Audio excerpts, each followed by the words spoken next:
गुरु नानक। धन बाबा नंद सिंह जी। जन्म कथा बाबा नंद सिंह जी की। बाबा जी के समय भी ऐसी बातें होती थी। बाबा जी प्रतापगढ़ झलारी विराजमान थे। किसी प्रेमी ने यह खबर फैला दी, जो पत्रों द्वारा भी फैलाई गई, और साथ यह भी लिखा दिया कि जो कोई इसके साथ के ओर पत्र डालेगा उसको बड़ा फल प्राप्त होगा। जिस कारण करके इस बात का प्रचार बड़े स्तर पर हो गया। उस पत्र में इस प्रकार लिखा था कि बाबा जी ने चैत्र की अमावस्या पर श्री हरमंदिर साहब की परिक्रमा में शरीर छोड़ देना है। इसलिए जिस किसी ने भी दर्शन करने हैं इस पूर्णमासी पर ही कर ले। यह खबर जंगल की आग की तरह फैल गई। एक से दूसरे और दूसरे से तीसरे कानों में पहुंच गई। संगतें त्राही त्राही करने लगी। हर तरफ हलचल मच गई।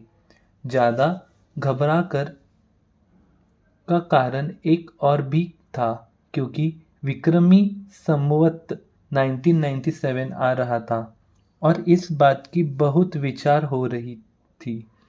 जो गुरु घर को मानने वाले थे उनका विचार था जैसे साहेब के शब्द, आवन अठतरे जानी 97 होर भी हुटसी मर्द का चेला।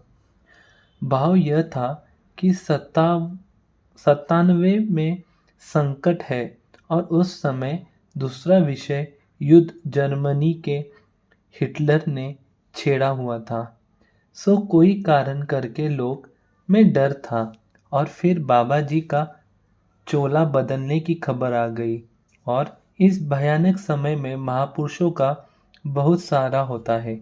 यदि बाबा जी का सहारा भी न रहा तो हमारा हाल क्या होगा। इस करके उस पूर्णमासी पर जैसे भी किसी से साधना बना आदमी, औरत, घोड़ा, बैस, ट्रक, गाड़ियां पर चढ़कर या पैदल प्रबंध करके बाबा जी के दर्शन की खातिर दस्तन के रूप में पत्तों की तरफ आने लगे। इस तरह का एक पत्र भागो के डिप्टी हीरा सिंह के हाथ आ गया। वे भी बहुत हैरान हुआ। उन सभी ने तैयारी कर ली। तकरीबन 7 के करीब सदैव उनके परिवार के ही थे। सभी को लेकर मोटर गाड़ियां द्वारा संगत समेत जलारी पहुँचे। इस बात का पता जब बाबा जी को लगा कि इस प्रकार के पत्र डाले गए हैं तो कहने लगे, भाई हमने तो किसी को कुछ नहीं कहा, किसी ने झूठ बोला है, पर फिर भी उसने कुछ कमाया है नहीं तो आपने इस तरह आना था। कभी न कभी हमने चढ़ाई भी तो करनी है। तो जब समय बारे विनती की तो कहने लगे, भयानक समय आएगा पर हमने उस समय नहीं होना है। कहने लगे, कहीं लोहे का सुहाग तो नहीं फिरना। आदमी तो ये ही रहेगा पर उनकी बुद्धि भ्रष्ट हो जाएगी, पर गुरु नानक का दीपक जलता रहेगा। गुरु नानक की किल है, जो भी जिसके साथ चिपकेगा वे बच जाएंगे। इस प्रकार सुमत बख्शी। संगत बहुत थी। सबको कहने लगे, सबको आवाज़ नहीं सुननी। तो सरदार संपूर्ण सिंह के सुझाव देने पर बाबा जी की सुकृत पर सरदार तारा सिंह, जो उस समय ही कार पर पहुंचा था, उसी समय वापस शहर से शाम तक स्पीकर किराए पर लेकर हाजिर हुआ और आकर लाउड स्पीकर फिट करवा दिया। तो बाबा जी देखकर बहुत प्रसन्न हुए तो कहने लगे, मज़ा आ गया है न दूतों का। जहाँ तक आवाज़ जा रही है सबकी मुक्ति। इस प्रकार बहुत बख्शीशें की। यह सरदार तारा सिंह इस समय के पश्चात जब भी बाबा जी के पास भुगते थे तो बाबा जी उन्हें धूतियावाला कहकर ही बुलाते थे। उसका नाम ही धूतियावाला पड़ गया। इसके पश्चात सरदार तारा सिंह ने एक सेठ समेत बैटरी खरीद कर समाज के लिए पक्की ही भेंट कर दी। जो इस पूर्णमासी पर कौतुक हुए और संगत को काफी आती देख बहुत प्रबंध किया था। प्रबंध के नमूने कुछ ऐसे थे।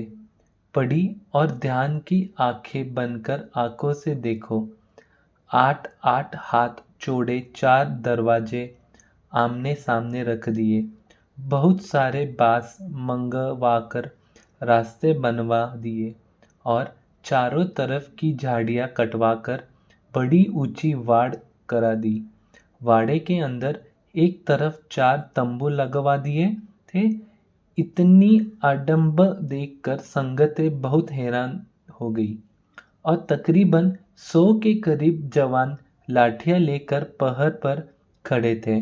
श्री गुरु ग्रंथ साहिब जी से 50 कदम सामने अपने लिए गड्ढा खुदवाकर आसन की जगह नीवी करके बनवा ली।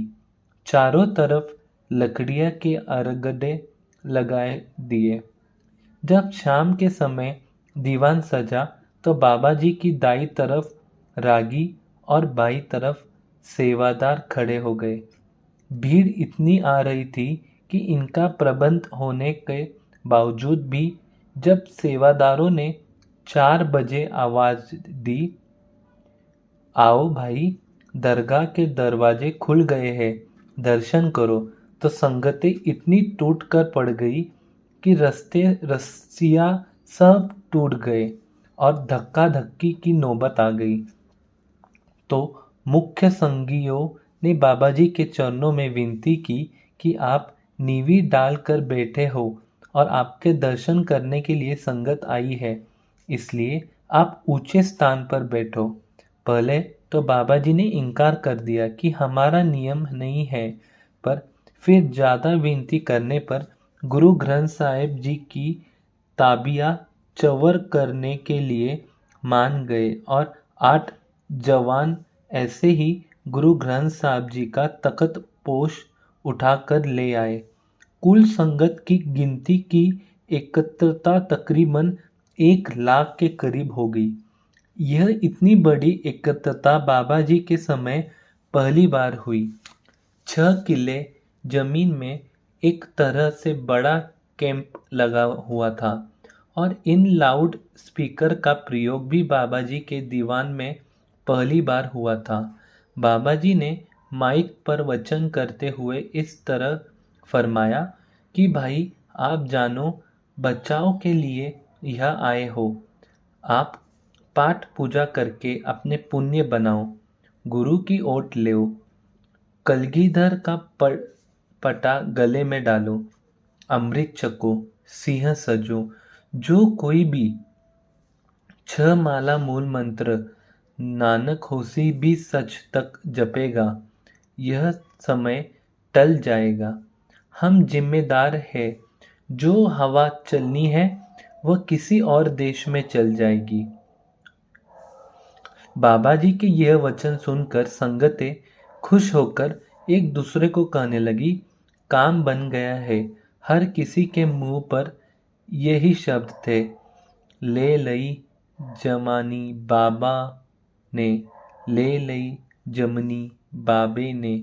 और वचन करते हुए बाबा जी ने प्रश्न किया, नाम का स्वरूप क्या है?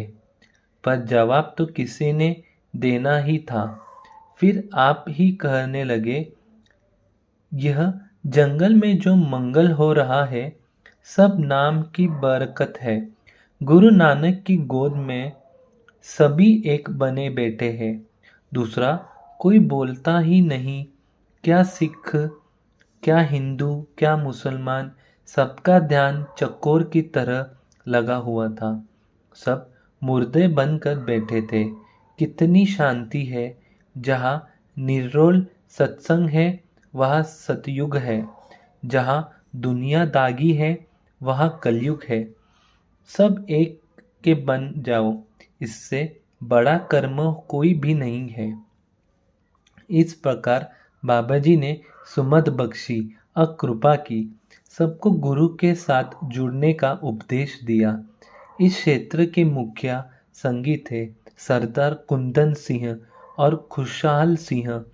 इस इलाके के प्रसिद्ध कवि शीतल बट्टट को बाबा जी के पास ले आए थे। उसको कविता पढ़ने की आज्ञा बाबा जी ने दे दी थी।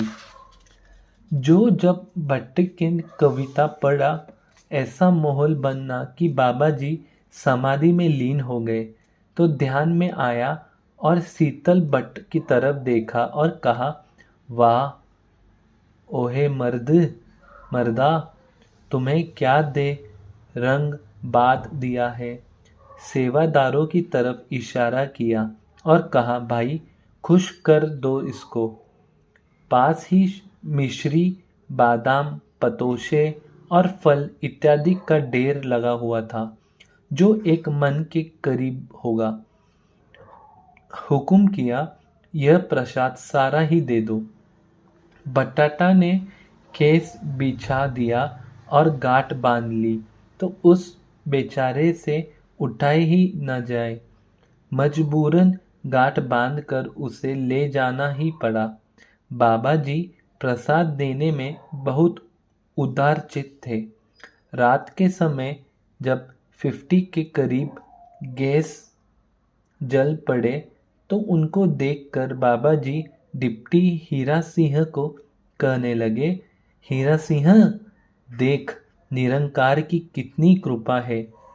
कभी वक्त था जब हम एक दीपक सरसों के तेल को जलाकर गुजारा करते थे और अकेले रहते थे, और अब समय आ गया है इतने गैस जगमगाए हैं।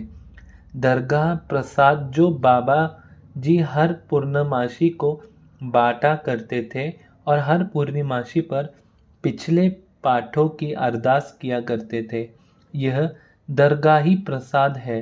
जो कोई 6 माला मूल मंत्र नानक होसे भी सच तक, या 80 माला वाहिगुरु, 80 माला वाहिगुरु की करे, या 10 पाठ जपजी साहिब जी के, या 2 पाठ सुखमनी साहिब जी के रोजाना करे, तो 1 पाठ गुरु ग्रंथ साहिब जी का हो सकता है। सो यह ही दरगाह प्रसाद है, और आज इस पूर्णमासी पर अनगिनत दरगाह प्रसाद बांटा जाएगा। धन बाबा नंद सिंह जी, धन बाबा नंद सिंह जी। संगत जी, इस कथा में बाबा ने लास्ट में हमें जो उपदेश दिया है वो दिया है, आपको रोज़ाना 6 माला मूल मंत्र या 80 माला वाहेगुरु या 2 पाठ सुखमनी साहब जी का करना है, जिससे कि हमें एक पूरा ग्रंथ श्री गुरु ग्रंथ साहिब जी पढ़ने का फल प्राप्त होता है। जो माला करनी है वो हमें 108 मोती की माला करनी है। और जब आप नानक सर भी जाओगे, तो आपको अगर वो स्थान के दर्शन करने हैं जहाँ पे गुरु नानक जी ने गुरु ग्रंथ साहिब जी में से बाबा जी को दर्शन दिया था, वह स्थान भी वहाँ पे मौजूद है। तो वो स्थान पे जाने के लिए एक शर्त है, अगर आप जाना चाहते हो तो आपको डेली नहीं 1 महीने तक 21 माला 6 माला मूल मंत्र, 80 माला वाहिगुरु मूल मंत्र, वाहिगुरु जाप, 2 पाठ सुखमनी साहब जी के करने होंगे। इसमें से कोई भी एक करना होगा। अगर आप कर सकते हो तभी आपको अंदर जाना है, वरना आप अंदर नहीं जा सकते हो, उसकी मर्यादा है ये। तो संगत जी, मेरी आपके चरणों में हाथ जोड़ के विनती, कोशिश करो कि 6 माला मूल मंत्र जो हो नानक हुसी भी सच तक का करना है, या 10 पाठ जपजी साहब जी के करने हैं, या तो 2 पाठ सुखमनी साहब जी के करने हैं। संगत जी, इतनी छोटी मेरी विनती आपके चरणों में, मुझसे कथा पढ़ने में कुछ भूल चूक हो गई होंगी तो माफ़ करना। वाहिगुरु जी का खालसा, श्री वाहिगुरु जी की फतेह। धन बाबा नंद सिंह जी। धन बाबा नंद सिंह जी।